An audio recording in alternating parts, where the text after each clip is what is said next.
नात्यातील वादळ भाग 2. आत्या तुम्ही अचानक?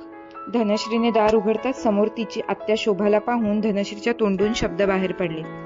शोभा आत्याचा दरारच तसा होता, त्यामुळे खरे म्हणजे आश्चर्यापेक्षा गोंधळूनच तिच्या तोंडातून हे तुटक वाक्य गेले. एवढे आश्चर्य वाटण्यासारखे काय आहे त्यात? बाजूला होणार आहेस का धनश्री तू? ओहो सॉरी आत्या, या ना बसा, पाणी घेऊन येते. धनश्री पाणी आणण्यासाठी आत आली. तिच्या मनात लगेच विचार आला, आता माझी धडगत नाही, प्रत्येक शब्द मोजून बोलायला पाहिजे.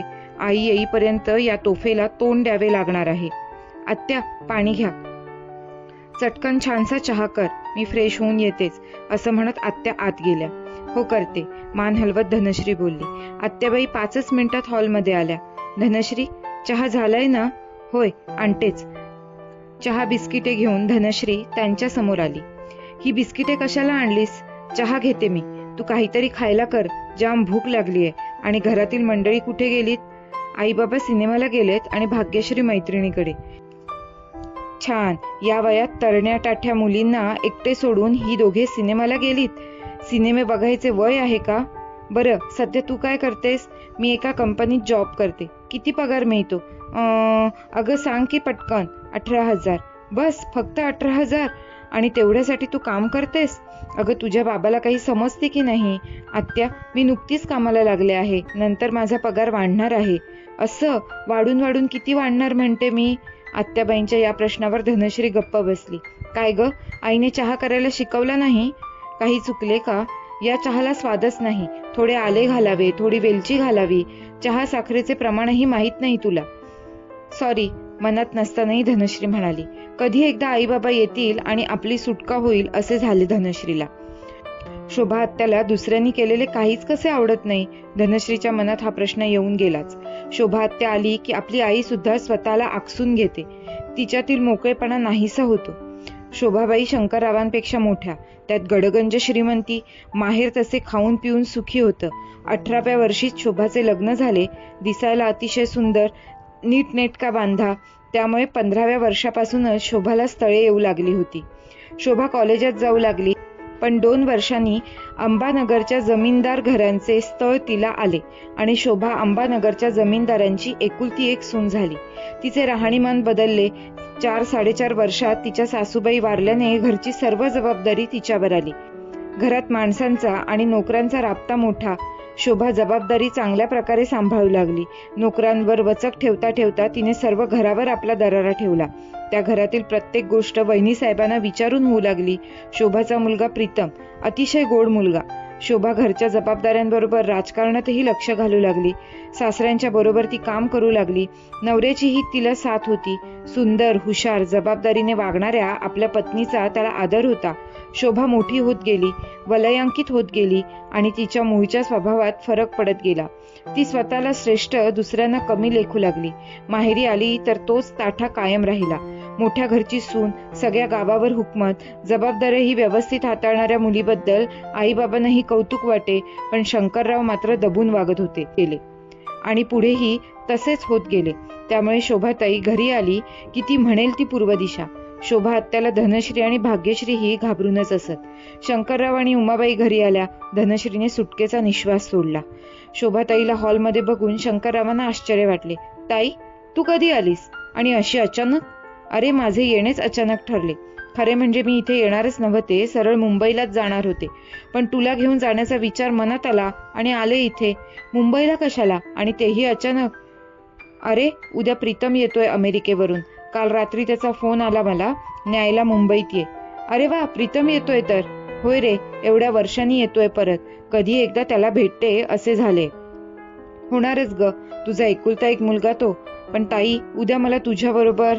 बोलता बोलता मध्येच थांबले शंकरराव. अरे काय ते स्पष्ट बोल. म्हणजे ग उद्या तुझ्याबरोबर मुंबईला येणं मला जमणार नाही. जमणार नाही हे शब्द ऐकून शोभाबाईंचा पारा चढला. त्यांना कोणाकडून नाही हे ऐकण्याची सवय नव्हती. त्या बोलतील तेच खरे करण्याची त्यांची सवय. शंकर, तुला सोबत न्यायचे म्हणून आले नाही मी इथे. तुला काय वाटले मला दुसरी सोबत मिळाली नसती? भाच्याचे कौतुक असेल तुला म्हणून आले न्यायला. ताई, अगं मला प्रीतमचे खूप कौतुक वाटते आणि तुझ्याबद्दल तेवढाच आदरही आहे. तुला नाही म्हणतानाही मला अवघडल्यासारखे वाटते आहे. वाटते ना? मग नाही म्हणालासच कसा?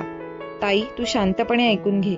माझे साहेब 8 दिवसांसाठी बाहेरगावी गेले आहेत, सगळी जबाबदारी माझ्यावर टाकून. त्यामुळे मला येता येणार नाही. पण तुला सोबत पाहिजे तर धनश्री. नको, तिला अशी आयत्या वेळी रजा मिळणार नाही. तेव्हा तुला चालत असेल तर भाग्यश्रीला घेऊन जा. तिचे कॉलेज बुडेल, पण ती ऍडजस्ट करेल. ठीक आहे, भाग्यश्रीला घेऊन जाते. शंकररावांच्या मनावरचे मोठे ओझे उतरले. शंकर, अजून भाग्यश्री कशी घरी आली नाही? मुलींनी एवढ्या उशिरा बाहेर राहणे चांगले आहे का?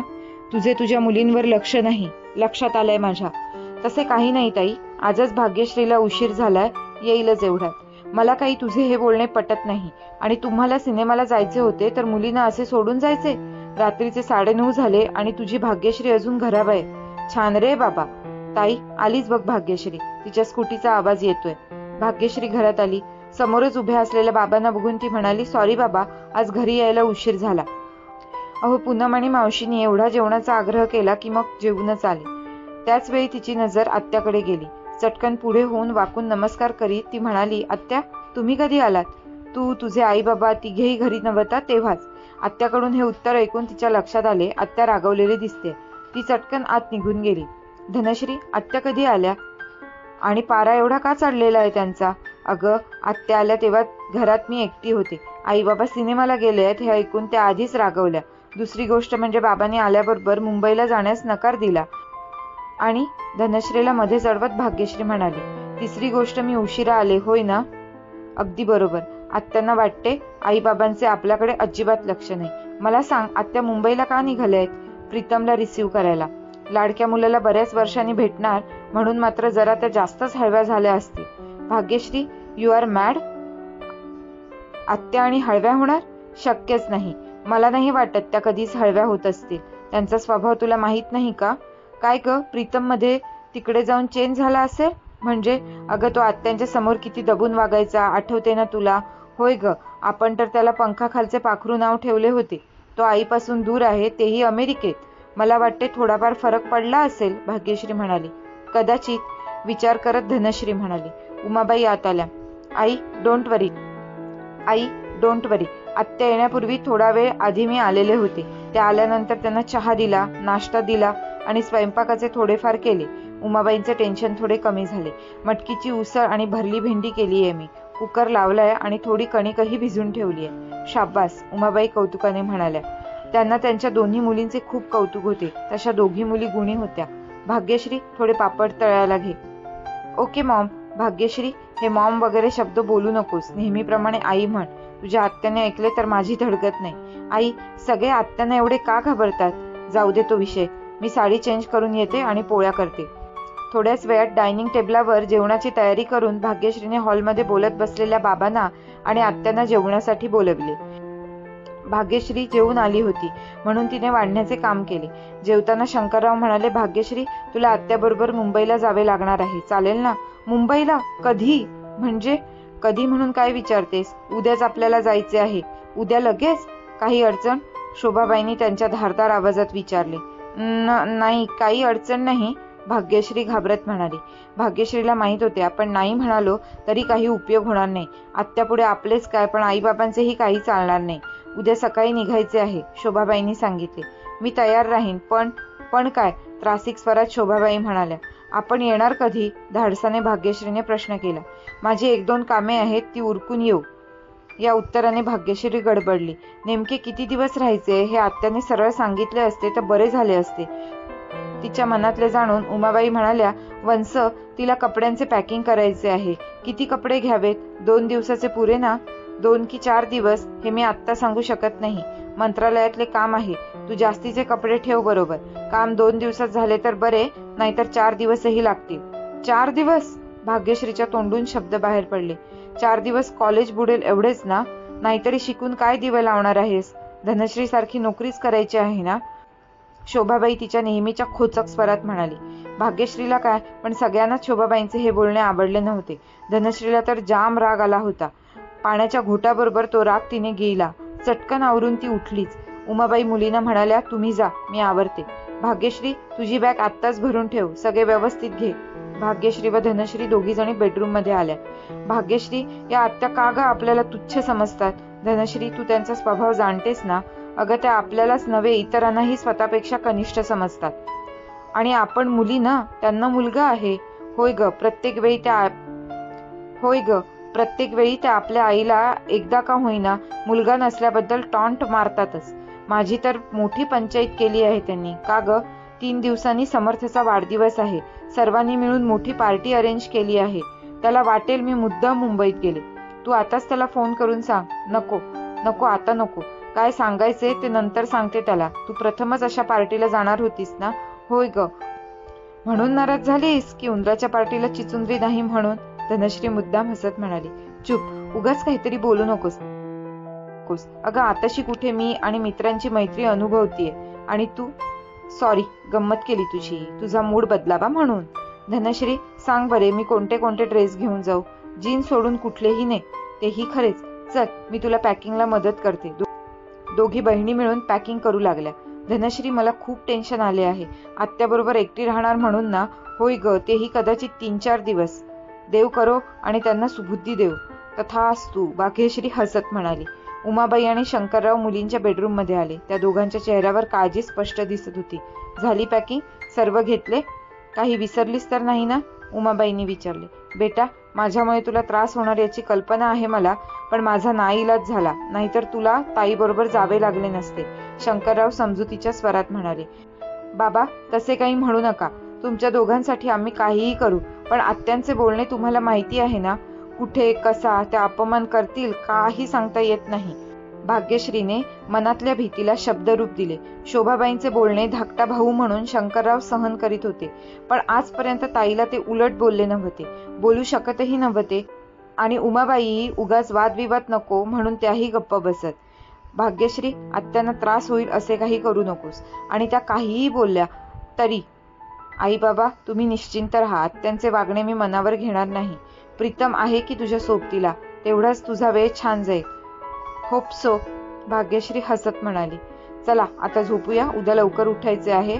उमाबाई उठत म्हणाल्या. शंकररावही उठले. गुड नाईट बेटा, गुड नाईट. बेडरूम मधून दोघे बाहेर आले. उमाबाईंना भाग्यश्रीची काळजी वाटत होती. दोन्ही मुलींना त्यांनी कधीच दुखावले नव्हते. त्यांना पूर्ण खात्री होती शोभाबाईंच्या सहवासात आपली भाग्यश्री खूप दुखावेल, कोमेजेल आणि त्यावेळी ती अगदी एकटी असेल. तिला समजून घ्यायला, समजवायला, तिच्या डोक्यावरून हळूवार हात फिरवायला, पाठीवर थोपटून धीर द्यायला आपण तिच्याबरोबर नसणार याचे त्यांना वाईट वाटत होते. दुसऱ्या दिवशी 7 वाजता शोभाबाई व भाग्यश्रीने सर्वांचा निरोप घेऊन मुंबईला प्रस्थान केले. भाग्यश्री हात हलवून निरोप घेत होती, पण तिच्या ओठावर ना हसू ना हलवीत असलेल्या हाताला जोर होता. Bhagyashree, happy journey and all the best. धनश्रीने तिला निरोप दिला. गाडी दृष्टीआड होईपर्यंत तिघेही दारात उभे होते. श्रोते हो, या कथेचा पुढचा भाग पाहण्यासाठी खाली दिलेल्या लिंकवर क्लिक करा. इथे तुम्हाला पुढचा भाग मिळून जाईल. तसेच चॅनलवर नवीन असाल तर लोगोवर क्लिक करून चॅनलला सबस्क्राईब करा आणि पुढील व्हिडिओचे नोटिफिकेशन त्वरित मिळवण्यासाठी बेल बटन ऑन करा. कथा आवडली असल्यास लाईक, शेअर आणि कमेंट करा. तुमचा प्रतिसाद आमच्यासाठी खूप महत्त्वपूर्ण आहे.